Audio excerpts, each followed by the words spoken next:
por conta de uma pandemia ou qualquer outra coisa que vem acontecendo, né? Tudo isso muda o resultado final, né? Então, o tal o gerenciamento de percepção de benefícios, que a gente vai discutir o nome em algum momento, ele traz a importância de conectar a estratégia de negócios ao gerenciamento de projetos.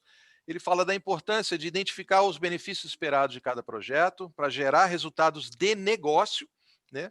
Ele trabalha a necessidade de conscientizar as demais pessoas do valor que vai ser criado, né? É só nesse momento que ele é gestão da percepção, né?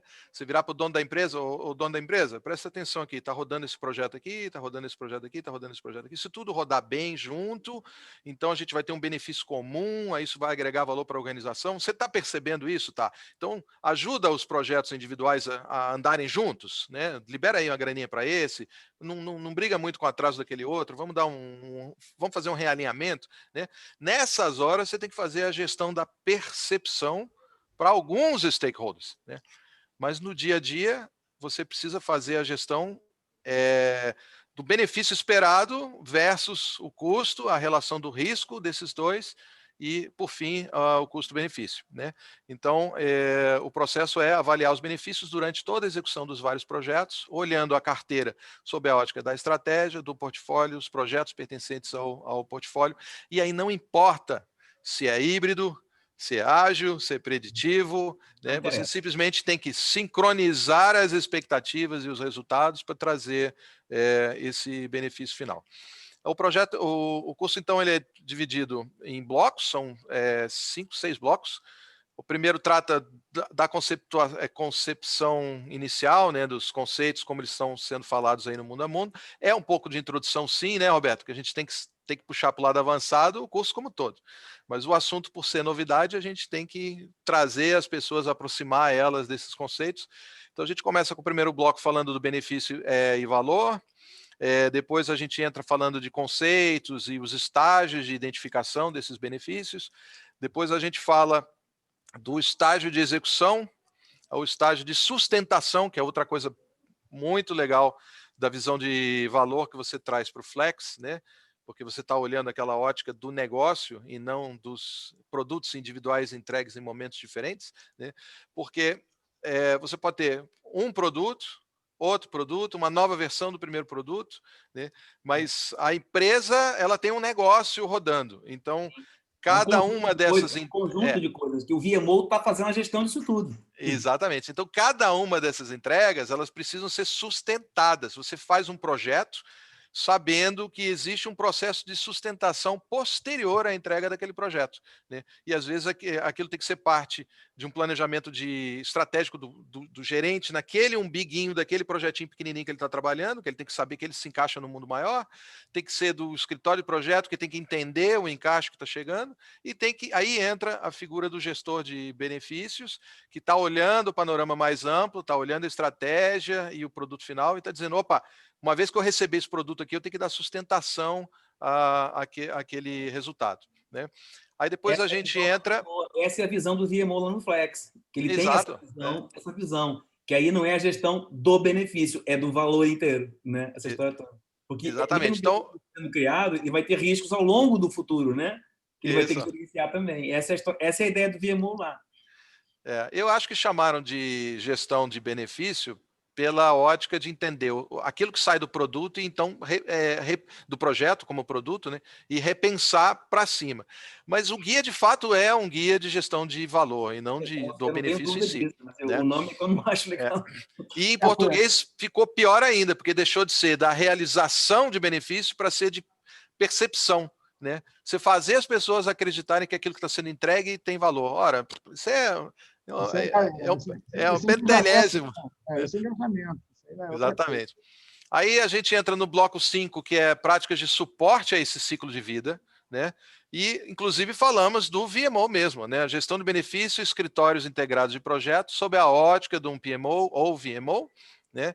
E terminamos falando da experiência de gestão além do contexto do PMI, né? A gente sai dessa ótica tradicionalista do modelo americano e estende para o entendimento de como acontece na Grã-Bretanha, tem o Benefits do Infrastructure and Projects Authority, que tem um material bastante legal.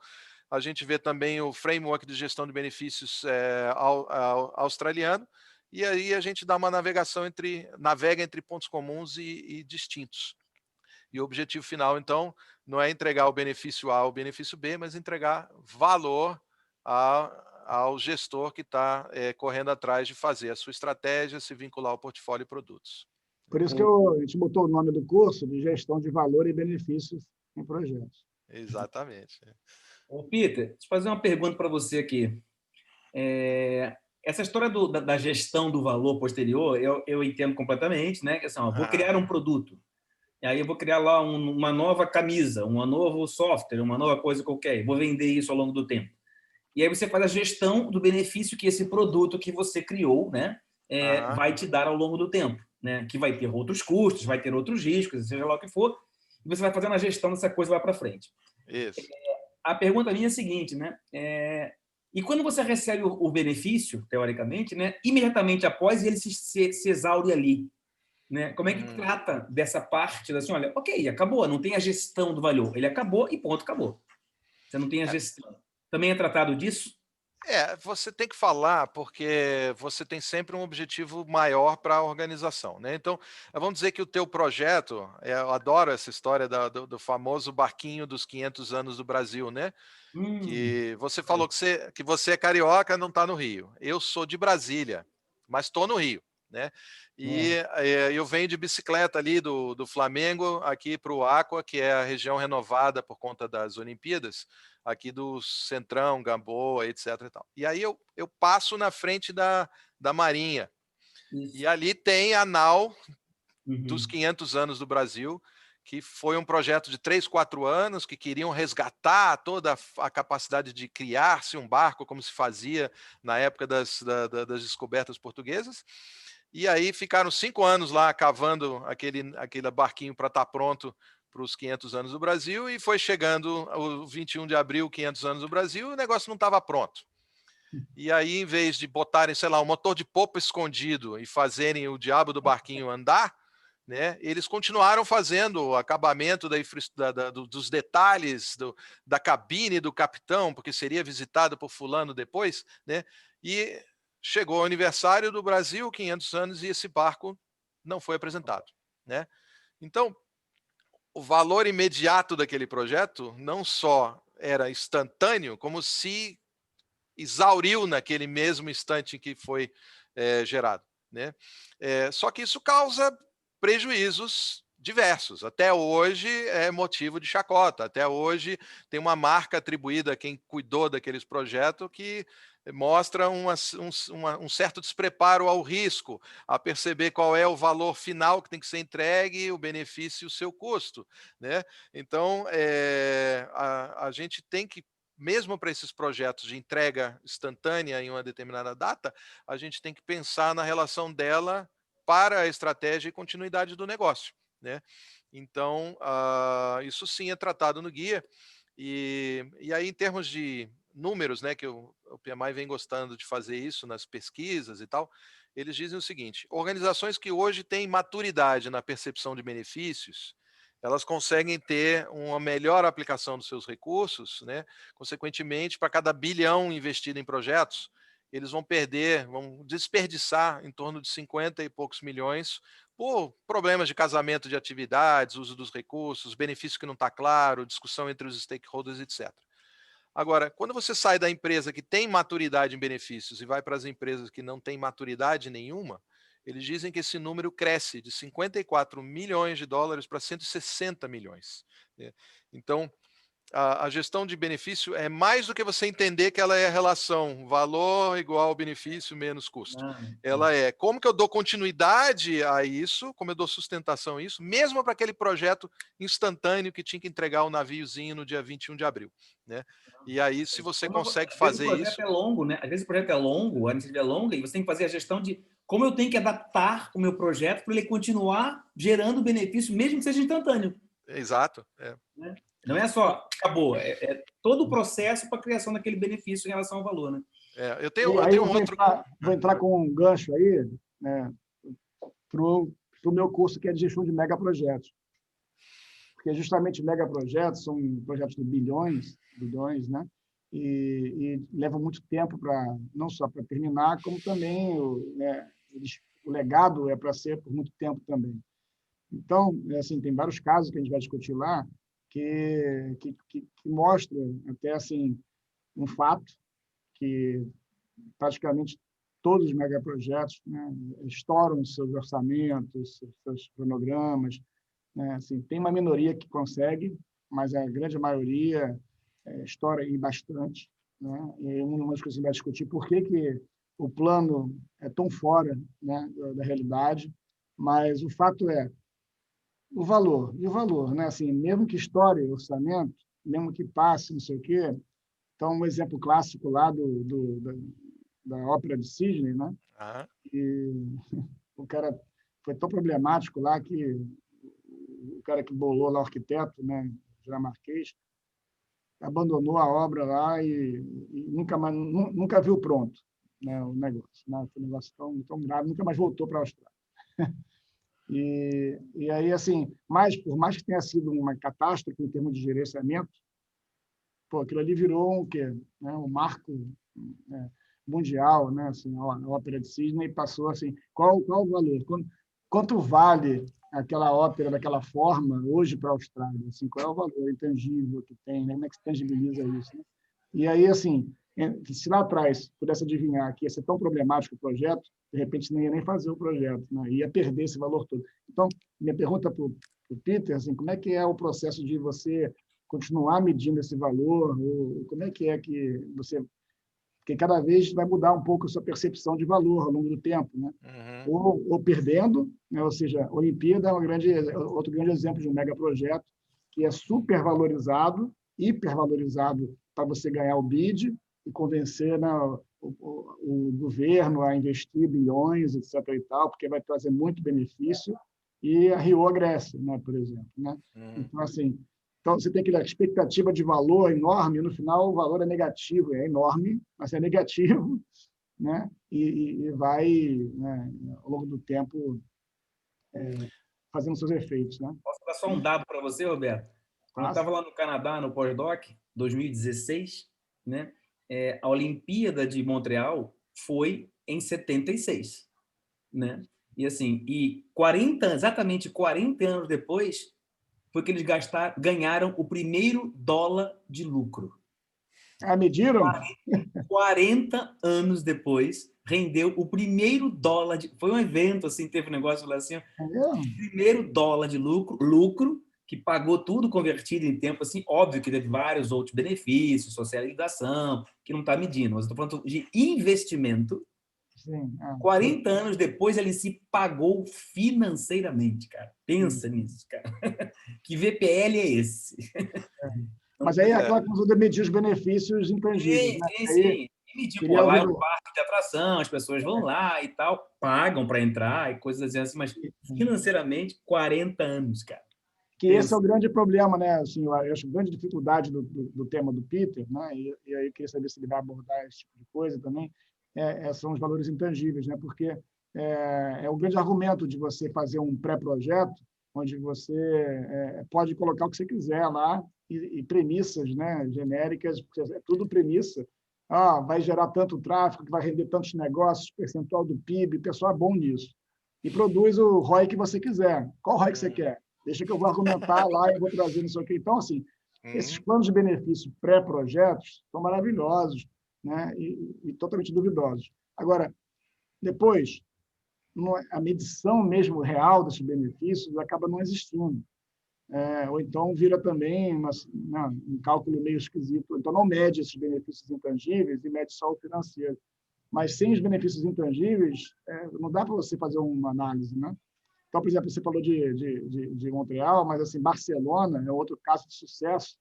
Né? Barcelona aquela região lá era uma região horrível, né? Assim, e virou a vitrine de Barcelona, aquela coisa maravilhosa, pungente, Isso por causa das Olimpíadas, né? Então, você pode até hoje lá que você vai ter os benefícios da Olimpíada. E quanto é que isso traduz, né, em turismo e não sei de coisa? O modelo, modelar valor, benefício e valor a longo prazo, Peter, como é que a gente faz? Pois é, a questão do intangível é sempre o grande desafio, né? E a gente tem que trazer elementos para caracterizar esse intangível em uma relação em que a gente consiga ter algum tipo de mensuração, mas ela sempre é uma mensuração guiada naquela expectativa do que você falou, né? Qual ROI que você quer enxergar, né? Então, você tem que converter o resultado de um projeto social em uma condição que favoreça você fazer aquele investimento financeiro. Então, você vai fazer cálculos em relação a, sei lá, empregabilidade, melhorias do espaço e crescimento educacional com reflexo na indústria, etc. Então, tem sempre esse lado complexo de se reverter alguma indicação do intangível em algum indicador de projeto. E aí, na medida que você tem um departamento, uma área, um grupo que se preocupa com a continuidade do entendimento do benefício, você vai ganhando uma certa expertise ao longo do tempo de como melhor classificar aqueles elementos intangíveis que de alguma forma você deu um número para ela antes, né? E eu acho que, por exemplo, eu tenho a minha startup agora acaba de ser rebatizada, né? Vai ser Atom Planner, estamos abrindo uma empresa nova nos Estados Unidos, estamos buscando lá os primeiros investidores, ela é um spin-off do meu produto anterior, ela tem toda uma coisa, etc. Ela hoje, eu posso dizer que de certa forma, ela existe porque teve Olimpíadas no Brasil. Aí, como? Como assim? Porque eu estava junto com a diretoria da Polícia Rodoviária Federal, trabalhando em um escritório de projetos estratégicos para a Olimpíada, que todas as polícias tinham o centro de controle acontecendo lá no prédio da Polícia Rodoviária. Então, a gente fez projetos de gestão para entender como que a Olimpíada ia acontecer aqui. E eu estava lá no escritório de projetos. E eu comecei a perceber que as pessoas tinham dificuldade de operar a maioria das ferramentas, e eu comecei a dizer, poxa, eu tenho que ter uma ferramenta que seja mais fácil, as pessoas possam rodar e ter resultados e tal. Poxa, eu quero sair, eu quero abrir meu próprio negócio, eu vou fazer minha startup. Eu saí da Polícia Rodoviária Federal e fui fazer um processo de aceleração do que virou a minha primeira versão da minha startup, né? E tal, foi legal, cresci, arranjei os primeiros investidores e tal. Depois fiquei num banho-maria, a coisa não caminhou do jeito que eu queria, tinha umas parcerias que foram formadas que não deram certo nem nada. De repente eu vim para um programa de aceleração aqui da Shell, no Rio de Janeiro, que foi construindo dentro do prédio do Aqua, que vocês conhecem, que foi feito na região revitalizada da mesma Olimpíada. Então, eu saí de um escritório que cuidava da futura Olimpíada para estar num prédio que só nasceu como parte da revitalização desse ambiente para receber como é que chama? Por conta das Olimpíadas. E aí a curiosidade das coisas. O projeto da Shell em si, que foi o que me trouxe para o Rio, foi congelado por conta da pandemia. 6 desafios que tinham, 3 foram diluídos, o meu junto. E, de repente, quando tudo parecia que ia estar mal, o pessoal da fábrica de startup que está localizada dentro desse prédio falou, porra, cara, você está fazendo um trabalho tão legal, isso está tão bem, tem tanta perspectiva e tal, vamos trazer você como residente aqui dentro. Né? Aí eu ganhei residência na fábrica de startup, ganhei fôlego. A Microsoft voltou a me dar crédito, eu passei a ter um lugar para trabalhar, consegui voltar a falar com novos investidores. Né? Então, esse lugar que eu estou aqui agora, ó, que é a estrutura da fábrica, né? Ela é um primeiro benefício incalculável de um efeito das Olimpíadas. E que, no meu caso em particular, que explorei esse mesmo espaço de uma forma diferente, significa uma nova empresa que está nascendo. Né? Nunca ninguém vai botar isso na ponta do lápis. Né? Mas vai estar nas histórias de várias pessoas. E aí, talvez por isso escolheram esse nome aí de percepção de benefício, né? Talvez se você conseguir... Eu não tenho dúvida nenhuma que é por isso, né? porque assim, Né? as pessoas, às vezes, assim, se você for colocar medição de benefício, as pessoas têm muito uma noção de quantitativo, né? Mas esquecem que a medição também pode ser qualitativa, também é uma forma de medir. E aí, nessa confusão, eu acho que colocaram percepção, porque assim, não, mas se for um valor intangível, aí não é medição, é percepção. Não, é medição, só que é qualitativa. Não, pois é, mas o curioso é que o nome de origem do manual é realização. Você não Isso. está nem falando da sua capacidade de medir, você está falando simplesmente assim, algo tem que ser entregue e a gente realiza. Bom, aí como eu não consigo explicar o intangível, então não é que eu estou realizando, as pessoas acharam que eu realizei, tá bom, né? Então vamos para a percepção, né? Mas é parte do processo, né? Nessas 16 horas a gente vai trabalhar alguns elementos, algumas características, alguns depara que a gente faz para fazer algumas amarrações entre o intangível e o tangível, né?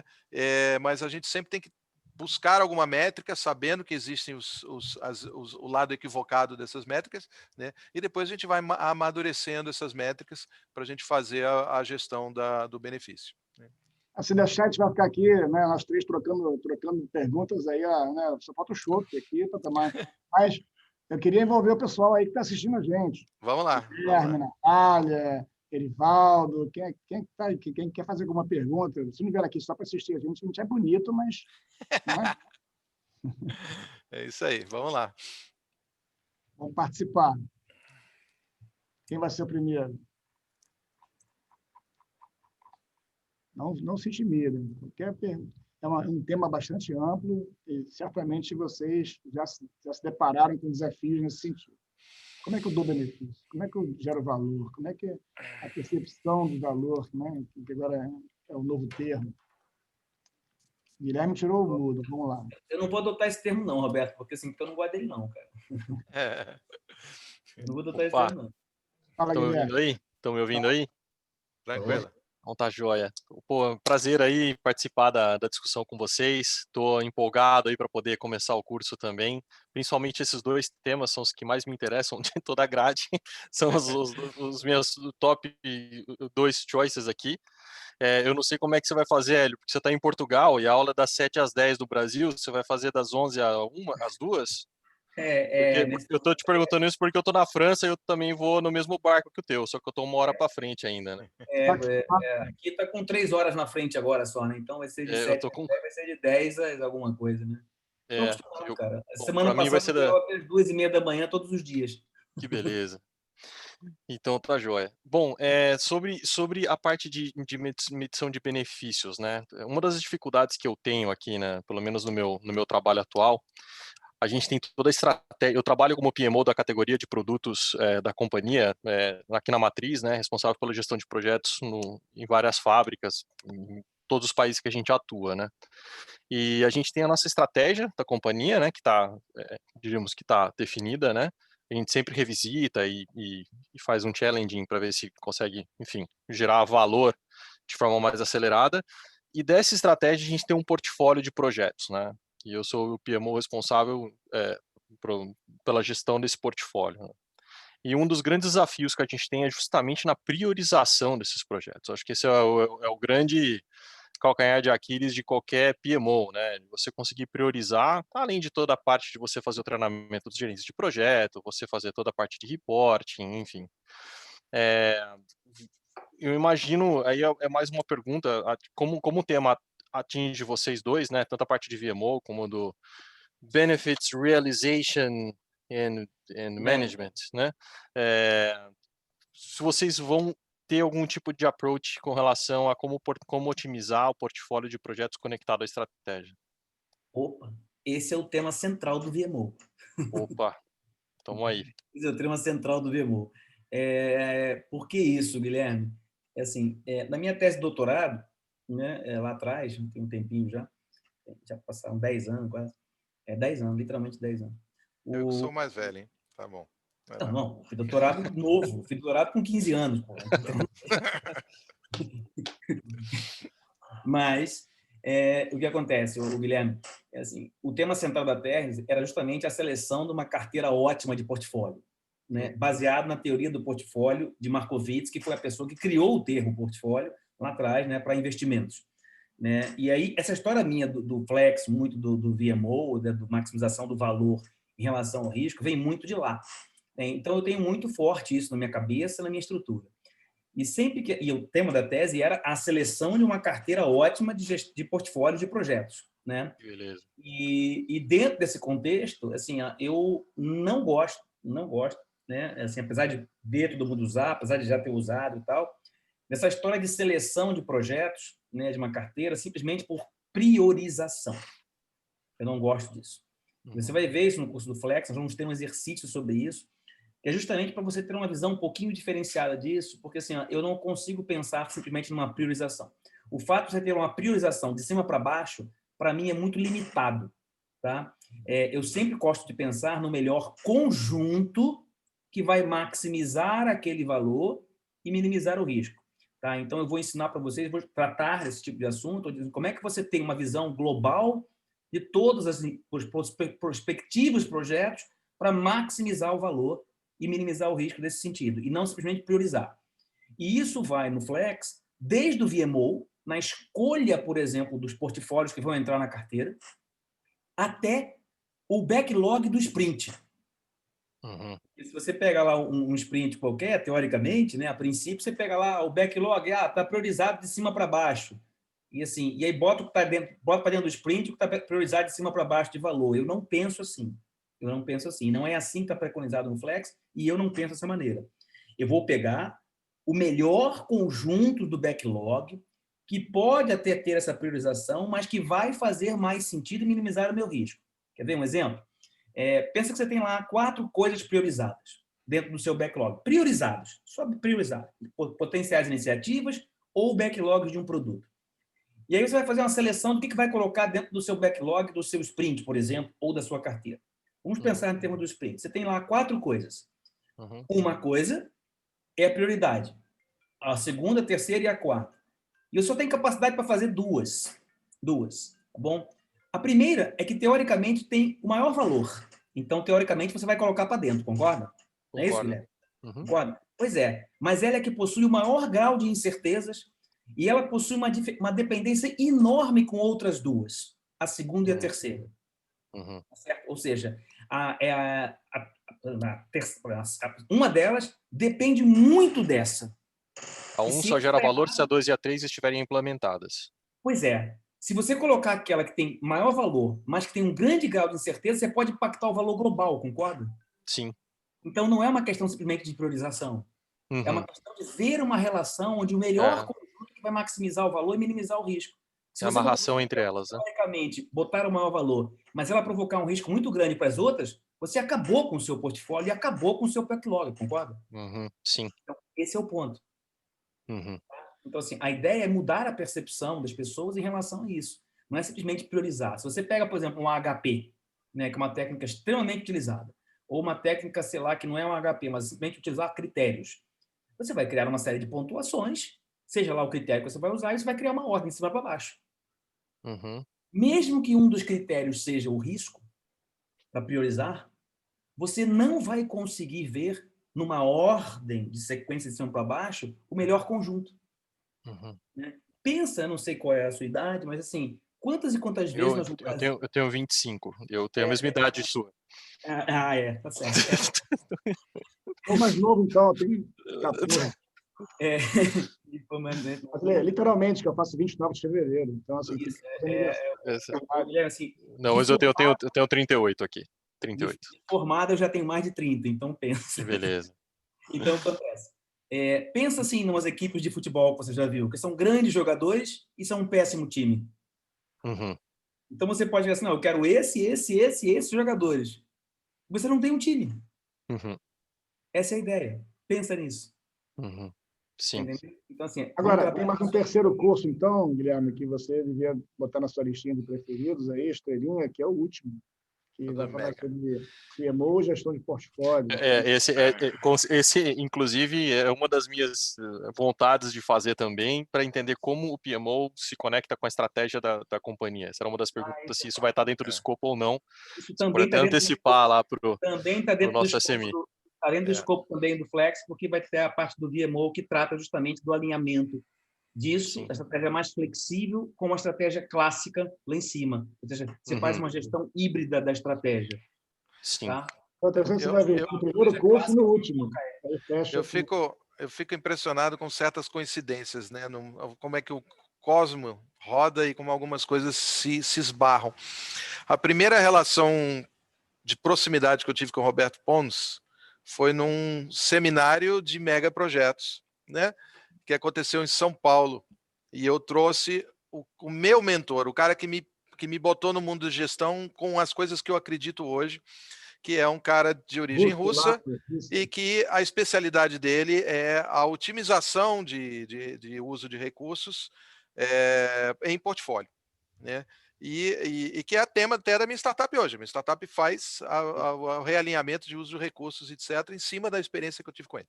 Mas no evento do Roberto Pontes, o que o russo demonstrou foi o seguinte: olha que legal essa carteira de 5 projetos. Cada um deles individualmente gera um ROI de tantos milhões. E todos eles têm essa e essa vantagem, todos eles têm essa entrega. Se eu quiser encaixar um 6º projeto exatamente igual a esses 5, nesta carteira, que também vai gerar um ROI parecido e que vai usar alguns recursos compartilhados desses outros 5, e aí a gente vai ter algum atraso em algum dos projetos, de forma a fazer a chegada do 6º, mas esse 6º vai gerar tal lucro e os demais continuam gerando lucro. Vamos botar os 6 na carteira? E todo mundo, vamos, e tal, etc. Aí ele pega e coloca aquele elemento na carteira e ele mostra que existem pequenos deslocamentos nos demais para que o recurso compartilhado dê o alinhamento para aquele 6º projeto que chega. Aí todo mundo, que legal, minha carteira cresceu de lucro de 2 milhões para 2,5 milhões, eu botei um projeto que se encaixou perfeitamente. Aí ele falou, agora vamos jogar esses elementos a valor presente, vamos botar uma taxa, vamos reaplicar para uma realidade financeira e vamos entender o contexto desse 6º projeto. A adição daquele projeto, com seus pequenos atrasos nas entregas dos demais, gera resultado positivo em cada um dos projetos, gera um resultado global muito bom, mas a relação custo-benefício, quando global, não era tão boa. Então, em vez de você ter uma taxa, sei lá, de 10% em cada um, você passa a ter 8 e pouco em cada um, mas um deles, o dinheiro está tão lá na frente que você recebe, que quando você realmente traz todo mundo para perto, você não tem aquele benefício que você está esperando. Aí o pessoal, olha que curioso, realmente existe um efeito do tempo e das pessoas em cima dos resultados do projeto. Aí ele falou, vamos estudar um outro portfólio. Esses 5 projetos, todos lucrativos, todos muito interessantes, todos priorizados, e vamos tirar um deles. E vamos pegar esse outro projeto que está aqui, de baixíssima prioridade, baixíssimo valor nominal, baixíssimo tudo, e vamos colocar no lugar desse outro que saiu. E a carteira inteira floresce. Por quê? Porque aqueles 4 primeiros colocados de 5 competiam de tal forma pela atenção do Hélio e do Roberto, que todo o projeto levava mais tempo para acontecer e as 4 entregas, então, eram perturbadas ao longo do tempo em função daquela mosca branca lá que a gente não encontra em qualquer lugar. Não acha um Hélio fácil, não acha um Roberto fácil, não adianta botar dinheiro, você não vai encontrar o substituto para eles, né? Então, aqueles 4 projetos priorizados que dependiam daquelas 2 pessoas dando atenção o tempo todo, geravam um certo tempo de realização. Ao remover um deles, a capacidade do Roberto e do Hélio atender os outros 3 melhora tanto que o projeto, então, são todos compactados no tempo com entregas antecipadas. E o tal do patinho feio que ele botou na carteira, que não era priorizado, que não tinha um valor nominal, ROI individual bom, que não tinha nada, qual que era a característica daquele projeto em particular? Ele usava todos os recursos subutilizados pelos demais projetos. Então, ele entrava na carteira praticamente de graça.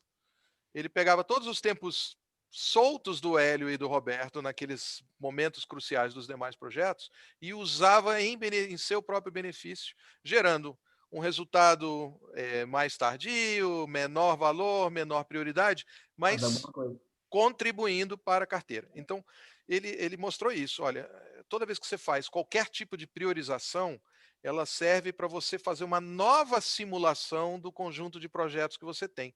Mas você tem que rodar os projetos com os seus planejamentos. Mas o projeto que não começou ainda não tem um plano.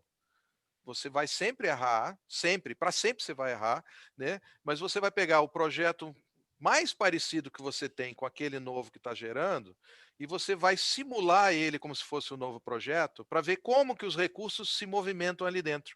Porque você não pode tratar isso pela questão financeira. Você não pode dizer, esse projeto, se eu botar $1 milhão, eu duplico todas as pessoas. Né? Tem pessoas que são induplicáveis, tem coisas que são insubstituíveis. Né? Então você tem que simular o consumo dos recursos no seu portfólio na hora de você tomar essa decisão. Né? E aí você bota a carteira dos já existentes com o chegante. E a partir de elementos que o Hélio vai falar lá do EVMO, você, a partir de algumas análises e algumas comparações de grupos, você pode experimentar variações. E o que acontece se eu tirar esse cara e botar esses outros dois? E se eu tirar esses 3 e botar só um? Né? Então, A tese do doutorado minha foi exatamente isso aí, foi fazer isso. Né? Então, a minha base de planejamento é sempre assim, todo e qualquer cronograma meu, eu tenho que conseguir descer no o que eu chamava antigamente de Chikawa, que é você entender a máquina, a mão de obra, o material, o método e meio ambiente. E tem mais um, que eu esqueci. E a gente, na evolução da coisa, a gente inventou o 7º ainda. Matéria-prima. Não, a matéria-prima já é. Então vamos lá, vamos tentar, né? Mão de obra, máquina, matéria-prima, medição, a forma de medir influencia, meio ambiente e você falou, não é a matéria? Tá, esqueci o 6º. Daqui a pouco a gente lembra. E aí a gente descobriu o 7º, que é crucial. E o curioso é que todo mundo faz o portfólio só pelo 7º, quando prioriza, no HP, etc., que é a moeda. Então, você tem que olhar cada atividade pelo seu consumo do material, recursos, pessoas, etc., como que ela é medida, em que momento que ele entra, em que momento que ele sai, se ele está na hora correta de acontecer, se ele vai acontecer antes ou depois. Né? Todos esses elementos modificam a execução final de um projeto. Na carteira, isso vai modificar ainda mais vezes, porque impactos de certos caminhos críticos de algum projeto vão ter impactos sobre caminhos críticos dos demais. E aí entra os conjuntos que o Hélio estava falando. Né? Então você tem tudo isso. E aí, às vezes, você botar dinheiro como fator determinante de escolha, você consegue. Aqui eu vou tirar esse trator e vou botar esse outro que custa mais caro, mas que produz mais.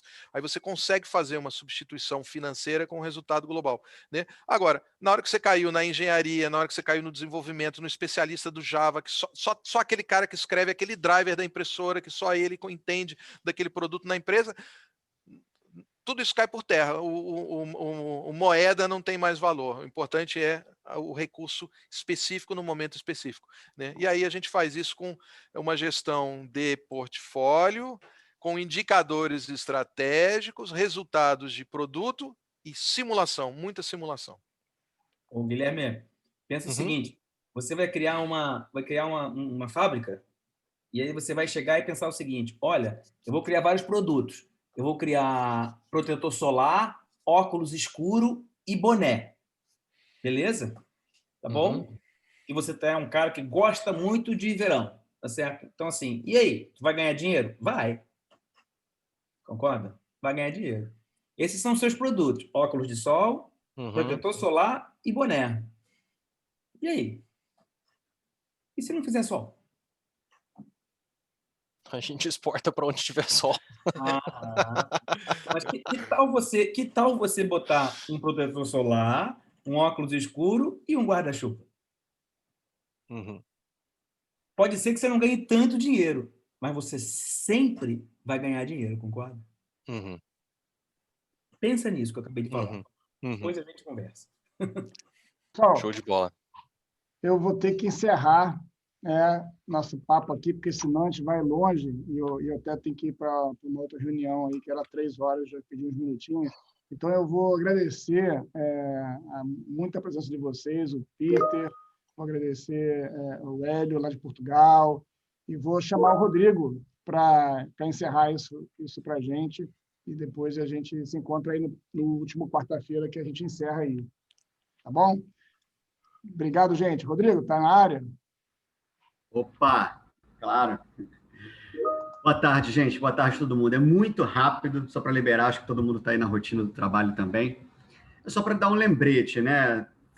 Está sendo bem legal, esses encontros estão sendo bem legais. Na semana que vem, nós temos o último encontro da nossa série. E para lembrar que até o dia 30 de novembro, se você está curtindo tudo que está acontecendo aqui, até o dia 30 de novembro, se você quiser se inscrever no programa Advanced Project Professional, você tem lá uma super promoção de Black Friday, né? A gente não podia ficar de fora disso. Então, é meio Black Friday, meio pela ocasião do lançamento. Então, é uma oportunidade que a gente não consegue manter por mais tempo. Então, é um esforço que a gente está fazendo do lado de cá para montar todo esse programa do tamanho que vocês estão conhecendo, com toda a qualidade que vocês já conhecem da Project Lab, com os professores sensacionais, todos profissionais de mercado, e que vão passar a experiência deles com vocês, para os alunos, para os participantes do programa, e que vocês vão encontrar, na verdade, ali, uma grande comunidade de experts em projetos, trocando experiências, fazendo networking e aprendendo mais sobre como resolver e como passar, como vivenciar os grandes desafios e complexidades da área de projetos. Então, é um programa realmente único. Você vai encontrar diversos temas, diversos cursos e programas sobre projetos por aí espalhados, né, em outras escolas, mas falando de forma avançada, profunda, né, entrando, esmiuçando ali, indo muito além da visão do PMBOK, da visão do PMI, passando por várias escolas de projetos, você só vai encontrar de fato nesse programa, né, e que vai te dar toda a flexibilidade para você estudar, acesso aos professores, grupo de WhatsApp só para esse programa. Você tem flexibilidade para estudar, porque você, apesar de ter cerca de 10 meses de curso, faz no seu tempo, você tem até 2 anos para poder concluir o programa inteiro. Então, é para justamente você fazer no seu tempo, nesse que não é mais novo normal, né? Nesse nosso novo formato de aprendizado, que é o online, e a gente, não sei se vocês já repararam, né? Mas todo o conteúdo da Project Lab, a gente sempre procura misturar ali a teoria gravada, bastante conhecimento gravado também, videoaulas gravadas, mas com a profundidade, né, com todo o vivencial prático do ao vivo, né, como a gente está tendo aqui agora. Mas eu acho que Peter e Hélio, ainda bem que vocês não entregaram o jogo todo, porque eu sei que tem muito mais dentro do programa, tá bom? Então, até o dia 30 de novembro, vai lá em profissionaldeprojetos.com.br, ou então vai lá no site da Project Lab e clica no banner projectlab.com.br, do PAP, né, do nosso programa Advanced Project Professional, e até o dia 30 de novembro você vai conseguir aproveitar a condição especial que a gente tem lá. A gente não consegue manter isso por muito mais tempo, tá bom? É isso, Roberto. Obrigado, gente. Obrigado. Uma ótima tarde, ótimo restinho de semana, e até a semana que vem, que tem mais. Tem o encerramento da nossa série, tá bom? Tchau, tchau. Show de bola. Valeu, pessoal. Abraço, Guilherme. Valeu, até mais. Tchau, Prazer, tchau. viu? Hélio, Peter, Tchau. um abraço.